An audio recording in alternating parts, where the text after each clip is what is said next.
Assalamualaikum warahmatullahi wabarakatuh. Bismillah walhamdulillah sallallahu alaihi wasallam Muhammadin wa ala alihi wa ashabihi ahli sidqi wal wafa. Allahumma salli ala nuril anwar wa sirril asrar wa tiryaqil aghyar wa miftahi babil yasar sayyidina wa maulana Muhammadin al-mukhtar وآله الأطهار وأصحاب الأخيار عدد نعم الله وإفضال لا حول ولا قوة إلا بالله أما بعد. Yang sama-sama kita muliakan dan dimuliakan oleh Allah Subhanahu wa taala, para sesepuh, bini sepuh, tokoh masyarakat, segenap pengurus Masjid Al-Irsyad, utamanya kepada Abah Haji Sadri dan juga kepada Ustaz Abdul Mu'ti, dan para sesepuh yang lainnya yang tidak bisa kami sebutkan satu persatu dan nama beliau-beliau, namun tanpa mengurangi rasa hormat saya atas kemuliaan beliau-beliau. Kita doakan beliau-beliau semuanya mudah-mudahan diberikan panjang umur oleh Allah Subhanahu wa taala, diberikan kesehatan oleh Allah Subhanahu wa taala, segala penyakitnya disembuhkan oleh Allah Subhanahu wa taala, diluaskan rezekinya oleh Allah Subhanahu wa taala, segala urusannya dimudahkan oleh Allah Subhanahu wa taala, segala hajatnya dikabulkan oleh Allah Subhanahu wa taala, diselamatkan oleh Allah Subhanahu wa taala dari berbagai musibah, bala, fitnah, fitnah akhir. Amin ya rabbal alamin. Hadirin hadirat yang saya muliakan dan dimuliakan Allah Subhanahu wa taala. Alhamdulillah, kembali kita bersama-sama dikumpulkan oleh Allah Subhanahu wa taala di tempat yang sangat dimuliakan oleh Allah, di bulan yang juga sangat dimuliakan Allah Subhanahu wa taala, di waktu yang mustajabah. Kita meminta kepada Allah Subhanahu wa taala sebagaimana malam hari ini kita bersama-sama diberikan kemampuan oleh Allah Subhanahu wa taala untuk bisa berzikir kepadanya. Mudah-mudahan di detik-detik sakaratul maut, di detik-detik roh kita diambil oleh Allah Subhanahu wa taala, kita pun diberikan kemampuan oleh Allah Subhanahu wa taala untuk bisa berzikir kepadanya, sehingga tidaklah keluar roh kita terkecuali lisan kita dalam keadaan berzikir kepada Allah Subhanahu wa taala. Amin ya rabbal alamin. Malam hari ini kita masuki malam di antara malam bulan Sya'ban, di antara bulan-bulan yang dimuliakan oleh Allah Subhanahu wa taala. Maka untuk mengambil keberkahnya, kita sedikit akan membahas tentang keutamaan dari bulan Sya'ban. Dikatakan dalam kitab ini, "I'lam anna Sya'ban al-mukarram minal ashhuril mu'azzamah wa huwa syahrun barakatuhu masyhurah wa khairatu maghfurah wa taubatu fi min a'zamil ghanaim as-salihah ila akhir ma qala radhiyallahu ta'ala." Dikatakan oleh ulama, bulan Sya'ban merupakan salah satu bulan yang dimuliakan dan termasuk bulan-bulan yang mana kemuliaannya ini sudah diketahui oleh umat-umat terdahulu. Umat Nabi Isa, Allah Subhanahu wa taala mengenalkan kepada Nabi Isa tentang kemuliaan bulan Sya'ban. Seluruh umat-umat terdahulu oleh Allah Subhanahu wa taala diperkenalkan tentang kemuliaan bulan Sya'ban.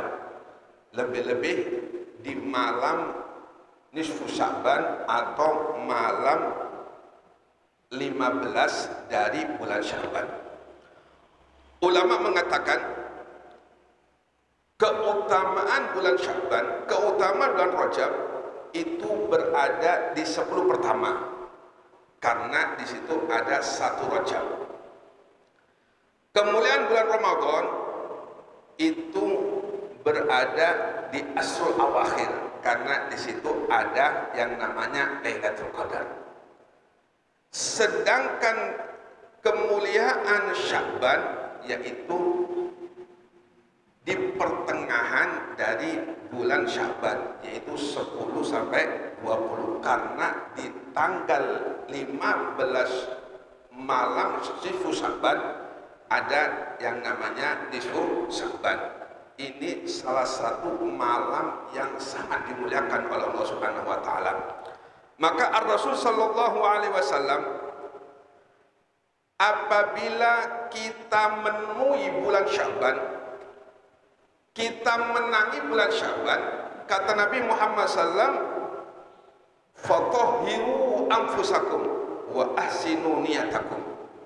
Kata Nabi Muhammad, apabila kalian berada di bulan Syaban, maka kata Nabi Muhammad, fatahhiru anfusakum, berusahalah untuk mensucikan jiwa kalian. Jiwa inilah yang diperhatikan oleh Allah Subhanahu wa taala. Lebih-lebih di malam nisfu Syaban itu seluruh hamba-hamba Allah Subhanahu wa taala yang beriman kepada Allah Subhanahu wa taala akan diampuni oleh Allah Subhanahu wa taala, terkecuali seseorang yang di dalam hatinya ada permusuhan atau durhaka terhadap kedua orang tua. Di antaranya ini di malam nisfu Syaban tidak bakal mendapatkan ampunan dari Allah Subhanahu wa taala.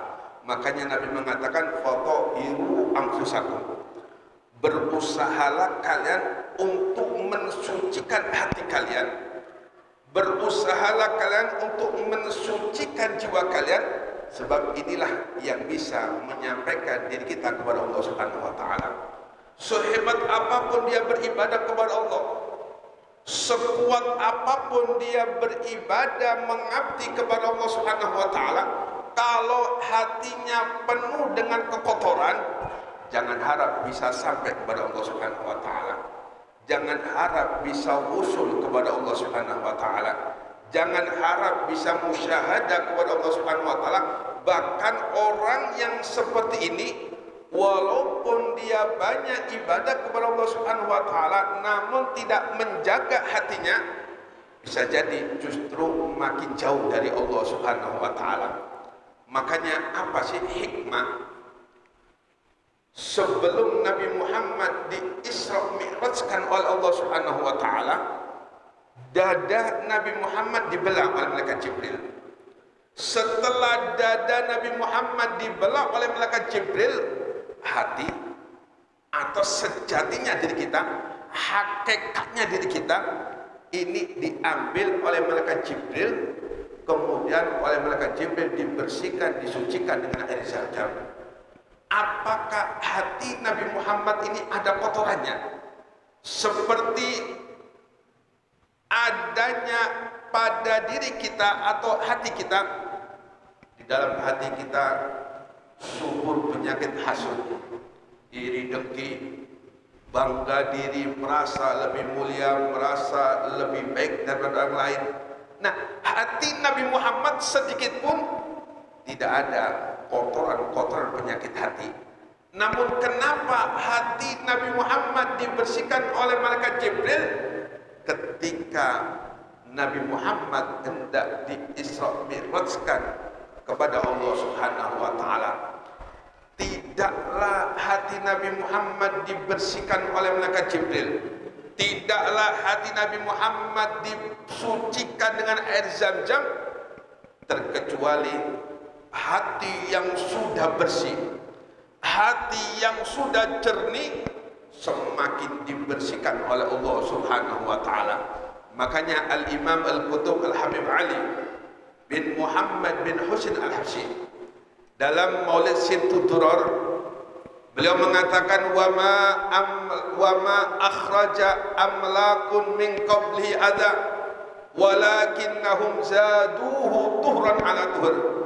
Malaikat Jibril ketika membelah dada Nabi Muhammad, membersihkan hati Nabi Muhammad, ini bukan membersihkan kotoran-kotoran yang di hati Nabi Muhammad. Hati Nabi Muhammad sudah bersih, akan tapi malaikat Jibril makin menjernihkan, makin membersihkan hati Nabi Muhammad SAW.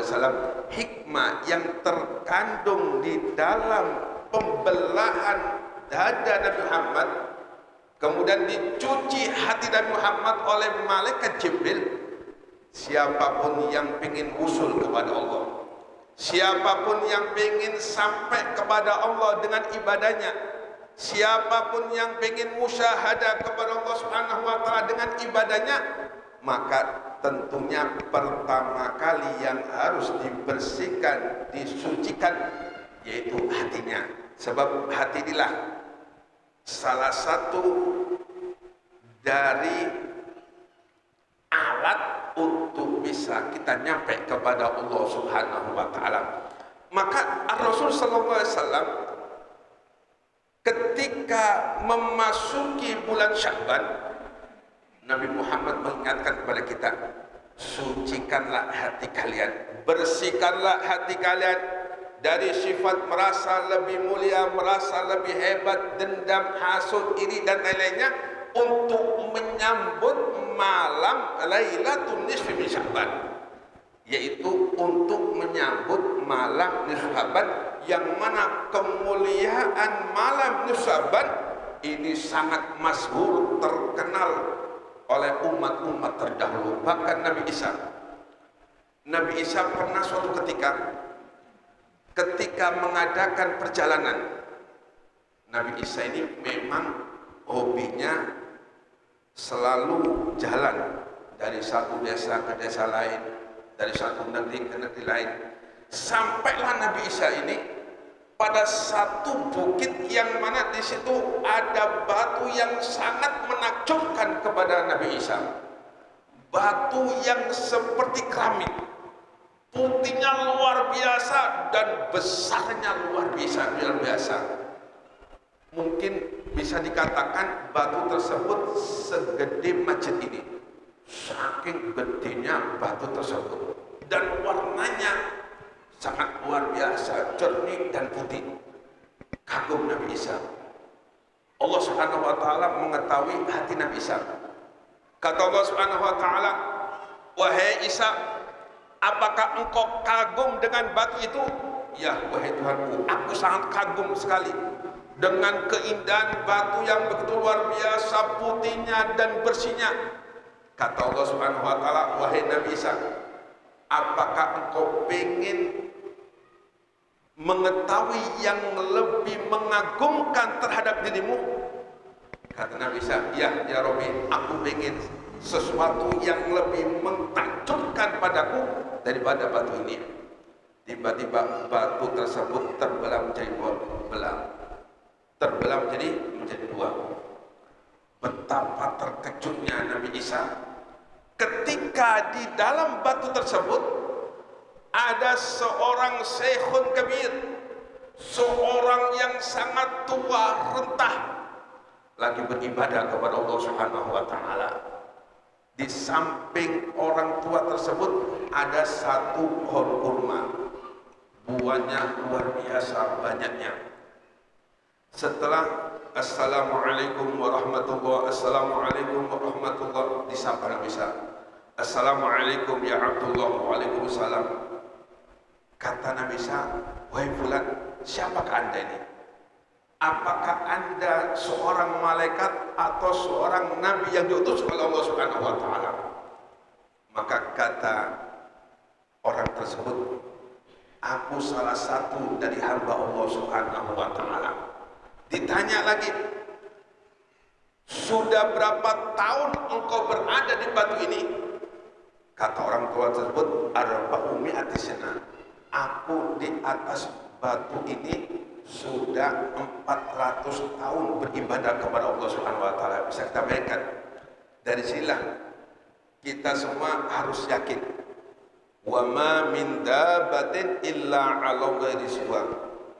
Sesuatu apapun yang melata di muka bumi ini semuanya ditanggung rezekinya oleh Allah Subhanahu wa taala. Kita jangan sampai ragu dengan rezeki-rezeki yang diberikan Allah Subhanahu wa taala. Jangan sampai kita bingung dengan rezeki-rezeki yang Allah Subhanahu wa taala berikan. Allah pasti akan memberikan rezeki kita selagi roh kita masih ada. Yang harus kita pikirkan, yang harus kita khawatirkan, bagaimana diri kita. Apakah kita ini menjadi orang-orang yang takwa kepada Allah Subhanahu wa taala, atau sebaliknya kita menjadi orang-orang yang berani kepada Allah Subhanahu wa taala.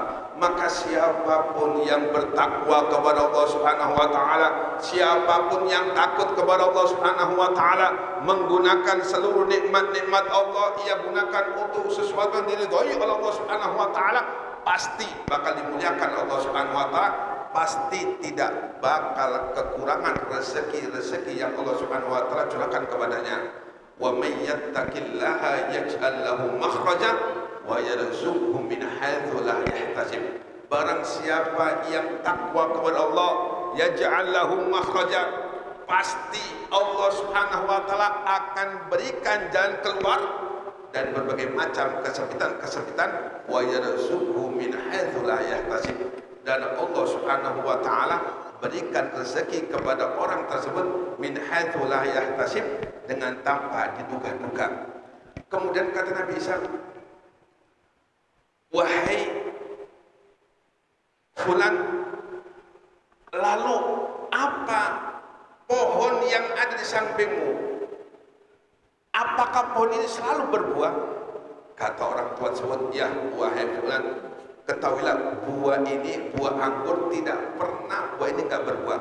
Selama aku ditaruh oleh Allah di dalam batu ini, buah ini tidak pernah enggak berbuah, selalu berbuah, dan inilah rezeki yang Allah Subhanahu wa taala berikan kepadaku. Kemudian kata Allah Subhanahu wa taala, wahai Nabi Isa, wahai Isa, apakah engkau mau aku beritahukan kepada engkau yang lebih mengagumkan terhadap dirimu? Maka kata Nabi Isa, wahai Tuhanku, saya ingin tahu apa yang lebih mengagumkan daripada orang tua ini, yang mana orang tua ini beribadah kepada Allah selama 400 tahun tidak pernah keluar. Di situ dipenuhi oleh Allah Subhanahu wa taala, air, makanan dipenuhi oleh Allah Subhanahu wa taala. Maka ketika Allah menawarkan ke Nabi Isa, maukah engkau Isa yang lebih mengagumkan dari amal ibadah orang tersebut? Kata Nabi Isa, yaitu ketahuilah, kata Allah Subhanahu wa taala, 2 rakaat di malam nisfu Sya'ban bagi umat Nabi Muhammad SAW itu lebih afdal daripada orang tua ini beribadah kepada aku selama 400 tahun, kata Allah Subhanahu wa taala. Makanya Allah Subhanahu wa taala, Nabi Muhammad SAW dalam satu hadisnya, idza kanat lailatun nisfi Sya'ban faqumu laha wa sumu yaumaha. Apabila engkau memasuki malam nisfu Sya'ban, faqumu lailaha, maka beribadahlah kalian kepada Allah Subhanahu wa taala 2 rakaat yang kita kerjakan di malam nisfu Sya'ban. Kata Nabi Muhammad, kata Allah Subhanahu wa taala, lebih afdal daripada orang tua yang berada di dalam batu tersebut beribadah kepada Allah Subhanahu wa taala selama 400 tahun. Makanya Nabi Isa ketika melihat seperti ini, bahwasanya 2 rakaat dari umat Nabi Muhammad itu lebih afdal daripada orang tua yang ada dalam batu beribadah kepada Allah selama 400 tahun. Nabi Isa minta Allah Subhanahu wa taala, ya Rabb ij'alni min ummati Muhammad, ya Allah jadikanlah aku menjadi umat Nabi Muhammad sallallahu alaihi wasallam.